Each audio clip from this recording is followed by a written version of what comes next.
Extractos de Reconciliación, el libro de memorias del rey Juan Carlos I. El emérito lamenta el aislamiento que sufre y la actitud de algunos miembros de mi familia para los que ya no importo. El diario francés Le Point ha desvelado este martes varios extractos del libro Reconciliación que ha escrito Laurence Debrey con los testimonios de Juan Carlos I recopilados en Abu Dhabi. Por ejemplo, el rey emérito lamenta en sus memorias que su hijo, Felipe VI, le haya dado la espalda por deber, y que sus supuestos amigos hayan desaparecido en estos 5 años de exilio voluntario en Emiratos Árabes Unidos. Además, el periódico galo incluye el pasaje en el que el monarca relata su marcha de España en agosto de 2020. Un aspecto desconocido hasta ahora es que su hijo no supo a dónde se dirigía hasta que su padre subió al avión. The Objective publica la traducción de dichos extractos en el orden elegido por la publicación francesa. Exilio voluntario. En pleno verano de 2020, dejé mi residencia madrileña, el Palacio de la Zarzuela, para trasladarme a Abu Dhabi. Nadie lo sabía. No es habitual que un jefe de Estado europeo, aunque ya no estuviera en el cargo porque había abdicado 6 años antes en favor de mi hijo Felipe, decidiera expatriarse. Ninguna guerra ni persecución judicial me obligaba a ello.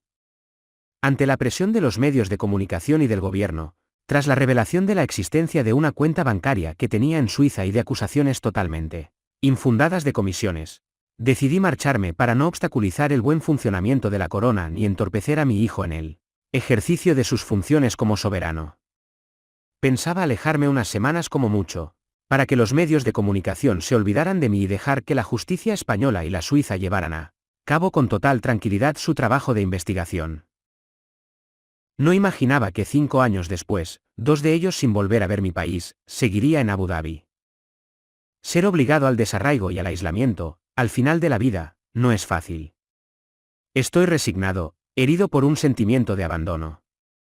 No puedo contener mi emoción cuando pienso en algunos miembros de mi familia para los que ya no importo y, sobre todo, en España, que tanto echo de menos. Hay días de abatimiento, de vacío. Vivo sin perspectivas, sin ninguna certeza de poder volver a vivir en mi país. Aunque todos los asuntos legales han sido archivados sin más trámite y no se ha presentado ninguna acusación contra mí, sigo en pie contra viento y marea. Por instinto de supervivencia, por fuerza de carácter. A pesar de mis problemas de movilidad y de los numerosos intentos por desacreditarme. Juan Carlos I desvela que Felipe VI le da la espalda y que Sofía tiene prohibido visitarle. Desde mi nacimiento, no soy dueño de mi destino. Todavía hoy debo ajustarme a los deseos de la Casa Real y del gobierno actual. Al final, mi vida ha estado dictada por las exigencias de España y del trono. Devolví la libertad a los españoles al instaurar la democracia, pero nunca pude disfrutar de esa libertad para mí. Ahora que mi hijo me ha dado la espalda por deber, que mis supuestos amigos han desaparecido, me doy cuenta de que nunca he sido libre. Carta al hijo. Mi hijo, cuando se enteró de mi repentina partida, me llamó. Yo ya estaba en el avión. ¿A dónde te vas, jefe? ¿A Londres? Me llaman, jefe, o patrón. No creo tener un carácter autoritario, pero es cierto que eso refleja la organización piramidal de la Casa Real y la familia real. Como muestra de respeto, mi hijo me llama así, aunque en privado sigo siendo, papá. No, a Abu Dhabi. Cuídate. Esa fue nuestra última conversación en voz alta antes de pasar muchos meses lejos. La Casa Real hizo pública la carta privada que le había escrito. Se la había dejado en su escritorio antes de partir. Suscribo todavía cada palabra. El emérito niega su hacer, con Lady Di, era fría, taciturna y distante, salvo con los paparazzis. A los 10 años, solo en tren hacia España. Mis padres me acompañaron a la estación de Lisboa.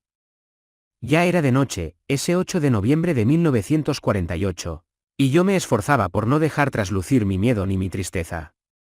En el andén, mi padre le dijo a mi madre, María, despídete de Juanito porque no sabemos cuándo lo volveremos a ver.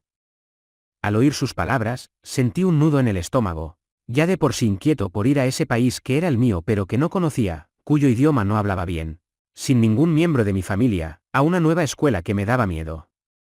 Franco había enviado su vagón personal, que estaba acoplado al Lusitania Expreso, un tren cama que unía Lisboa con Madrid.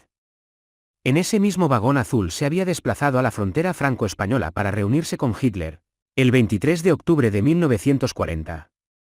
La entrevista había dado lugar a la no intervención de España en la Segunda Guerra Mundial. El interior del vagón estaba revestido con marquetería, con un salón e incluso un pequeño cuarto de baño.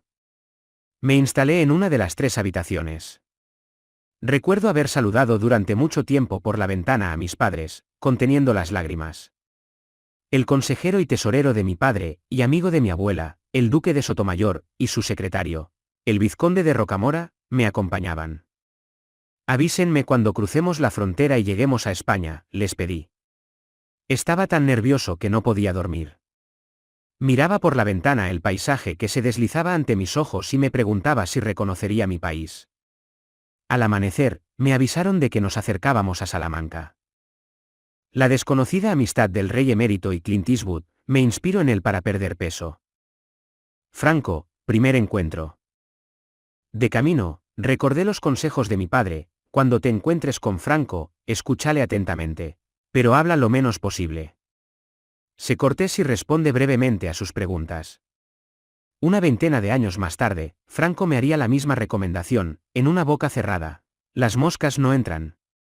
Y también, somos dueños de lo que callamos y esclavos de lo que decimos. Pasé años encerrado en el silencio, para protegerme y preservarme, hasta mi entronización en 1975. Sé que muchos españoles interpretaron ese mutismo como estupidez. Me reí mucho de ello. En aquel invierno de 1948, estaba muy impresionado por la idea de conocer al jefe del Estado. Tenía 10 años y era la primera vez que visitaba el despacho de alguien tan importante. Estábamos sentados uno frente al otro en su despacho, una gran sala oscura, llena de papeles.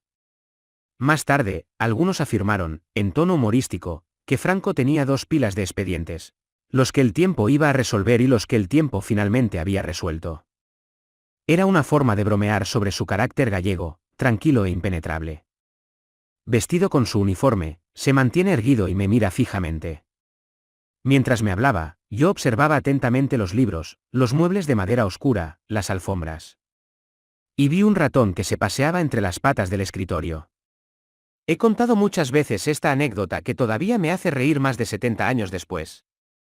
Empecé a seguir con la mirada al ratón y Franco se dio cuenta. ¿Qué está mirando?, me preguntó.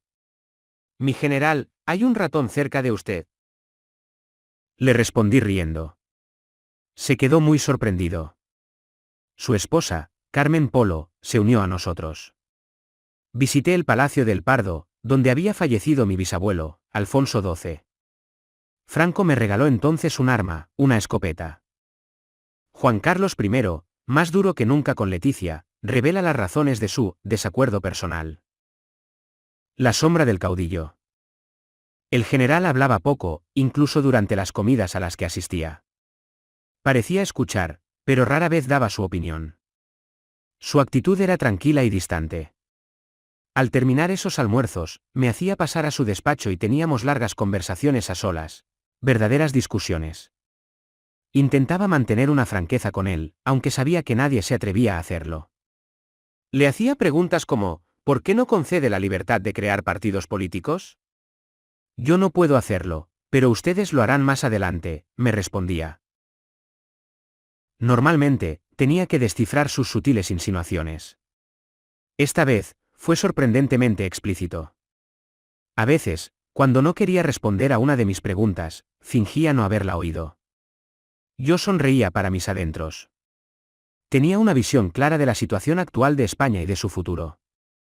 Calculaba las relaciones de poder a su alrededor a largo plazo. ¿Mantuve una relación filial con Franco? Nos llevábamos 46 años. Él no tenía hijos. Quizás proyectaba en mí un sentimiento paternal. No ocultaba la simpatía que sentía por mí. Quizás incluso cierta ternura y benevolencia. Se tomaba el tiempo para verme con regularidad y mantener un diálogo permanente. El régimen se endurece. El régimen se mantuvo firme. Se dictaron 5 condenas a muerte, lo que desencadenó una movilización internacional inesperada. El Papa intervino, los jefes de Estado europeos retiraron a sus embajadores.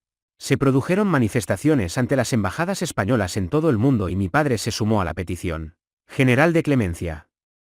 Franco, por su parte, se encierra en un silencio total. El 1 de octubre de 1975, fecha que marca el 39º aniversario de su llegada al poder, hace su última aparición pública en el balcón del Palacio Real. Balbucea frases inaudibles ante una multitud inmensa que responde con el saludo fascista. Estoy detrás de él, impasible.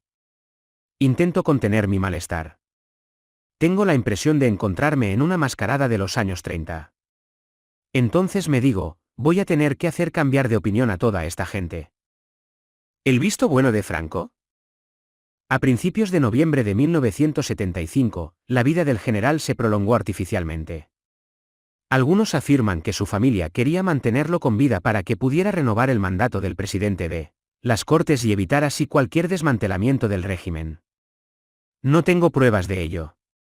Me quedé atónito ante el empeño médico con el que se le trataba, cuando llevaba días totalmente inconsciente. ¿Era el miedo al futuro lo que les empujaba a actuar así? Tuve una última conversación con él. Estaba sentado a su lado, en su cama del hospital. Me tomó la mano y me dijo, como en un último suspiro, Alteza, solo le pido una cosa, mantenga la unidad del país. Esa fue su última voluntad.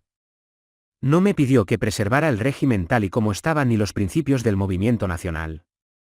Por lo tanto, tenía vía libre para emprender reformas, siempre y cuando no se pusiera en peligro la unidad de España. Tuve la impresión de que me daba libertad para actuar. Giscard y el toisón de oro. El presidente francés, Valéry Giscard d'Estaing, no era precisamente modesto. Cada vez que venía, tenía la impresión de que se creía Napoleón, cuyo hermano José intentó dominar España, lo que provocó un levantamiento popular contra las tropas francesas. Al ver un cuadro de uno de mis antepasados luciendo el toisón de oro, la más alta distinción de la corona española, me hizo una insinuación. Seguramente esperaba que yo se la concediera. Cada vez que lo invitaba, se mostraba muy exigente con su lugar en el protocolo. Su arrogancia, que rayaba en la condescendencia, podía obstaculizar su inteligencia. Yo necesitaba su apoyo y él me lo hacía sentir. Por fin la democracia. En la sesión inaugural del Parlamento, una de las dos vicepresidencias fue ocupada por la Pasionaria, una leyenda dentro del bando republicano, conocida por su famoso discurso, "No pasarán". Era habitual que el diputado de honor de la primera sesión parlamentaria fuera el más anciano. Tenía más de 80 años y acababa de regresar de su largo exilio en la URSS. Era la única diputada de 1936 que fue reelegida en 1977. Todo un símbolo. Hay que imaginarse la escena, un rey, nombrado por Franco, junto a la más hosca de las estalinistas. Eso habría sido inconcebible 18 meses antes. Para las generaciones actuales, que no conocieron esa época, seguramente es difícil medir las rápidas transformaciones político-culturales que llevamos a cabo para llegar a esa foto. Entrábamos en una nueva era de tolerancia y respeto mutuos, con el juego habitual de los partidos políticos. Como en cualquier democracia. Intento de golpe de Estado. Aproximadamente 2 meses antes del famoso 23 de febrero de 1981, mi padre había cenado con el general Milans del Bosch en casa de su fiel amigo, Luis de Usía, conde de Gaitanes, que se había convertido en su secretario particular. Una reunión amistosa sin segundas intenciones. Antes de jubilarme, sacaré los tanques de combate a la calle, le había dicho el general con aplomo. Sinceramente, cuando mi padre me lo contó, lo tomé como una broma. Seguramente debería haberlo tomado en serio. Sabía que el descontento crecía en los cuarteles. Los militares se atrevían a tildar públicamente de traidores a los miembros del gobierno, en primer lugar a Adolfo Suárez y a su ministro de Defensa y vicepresidente, el general Gutiérrez Mellado, pero ni por asomo imaginaba que se estaba tramando un golpe de Estado. Los partidos políticos también tramaban, en busca del poder. Atravesábamos un periodo de crisis que me preocupaba. Ya no tenía el poder ejecutivo para actuar. Solo podía escuchar y alertar. Entonces ocurrió lo impensable. Por fin grabo mi mensaje a la nación. Han llegado las cámaras y se ha montado un estudio a toda prisa en mi despacho. Me he puesto la chaqueta de general. Para ir más rápido, ni siquiera me he puesto los pantalones. Mi discurso es sobrio y eficaz, de 90 segundos.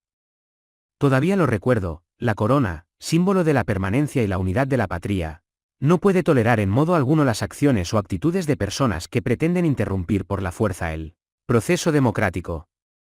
Entre el momento en que salieron los dos coches, uno de ellos con una bobina vacía como señuelo por si lo paraban, y la emisión de mi anuncio en televisión, el tiempo me pareció eterno, como si se hubiera detenido. Las marchas militares resonaban sin cesar en la televisión y en la radio. Esperaba, impaciente. Después, algunas personas me confiaron que ya se estaban preparando para irse al exilio. Algunos militantes habían acudido a las sedes de los partidos para quemar los archivos. Envié un segundo telex a Milans del Bosch a la 1:45 de la madrugada. A las 2:30, le pregunté por tercera vez por qué mis órdenes aún no se habían ejecutado. Era muy terco. No fue hasta las 4:30 cuando los tanques regresaron a sus cuarteles. Parece ser que algunos incluso se detuvieron en los semáforos en rojo. Tejero permaneció encerrado en el Parlamento, obstinado. No fue hasta alrededor del mediodía del 24 de febrero cuando se rindió, tras 18 horas de asedio. Portada de Reconciliación, las memorias de Juan Carlos I. Un error fatal. El jefe de la Casa Real y el jefe de comunicación me animaron a pedir perdón nada más salir de mi habitación del hospital, tras el accidente de caza en Botsuana. Era consciente de que tenía que hacer las paces. Quizás no elegí las palabras adecuadas o las circunstancias adecuadas. En tiempos de crisis, es difícil satisfacer a todo el mundo.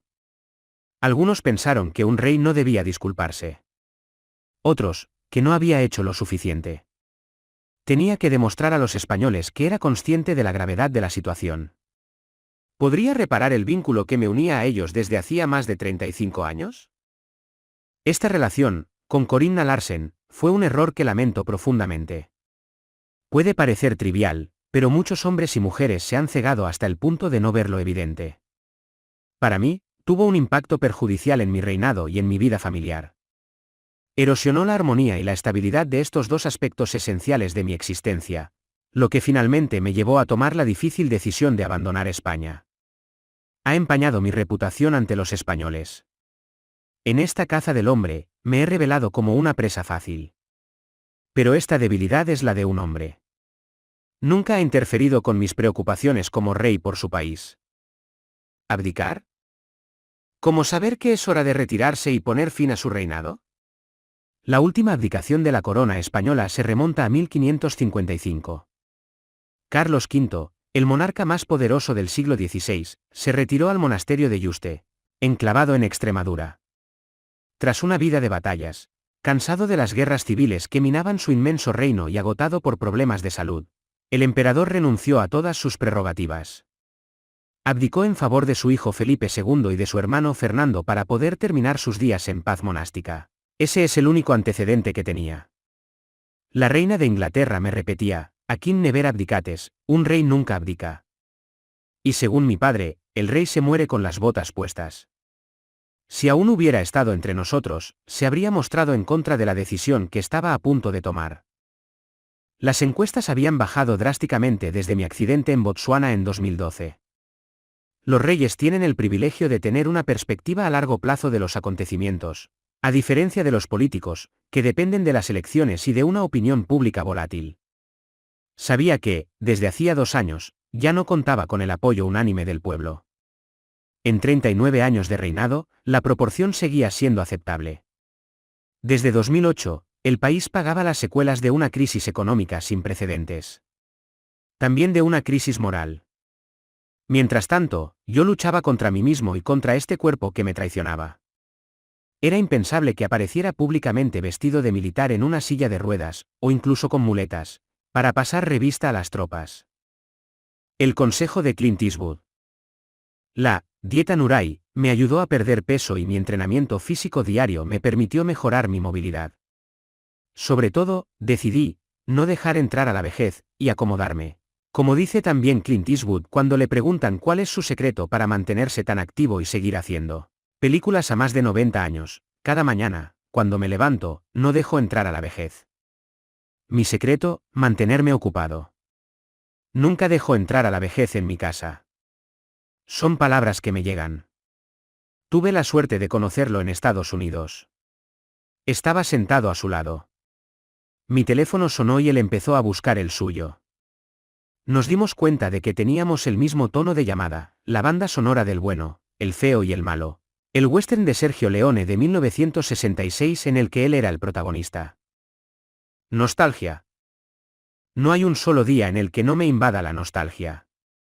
Es como si España se me hubiera pegado a la piel.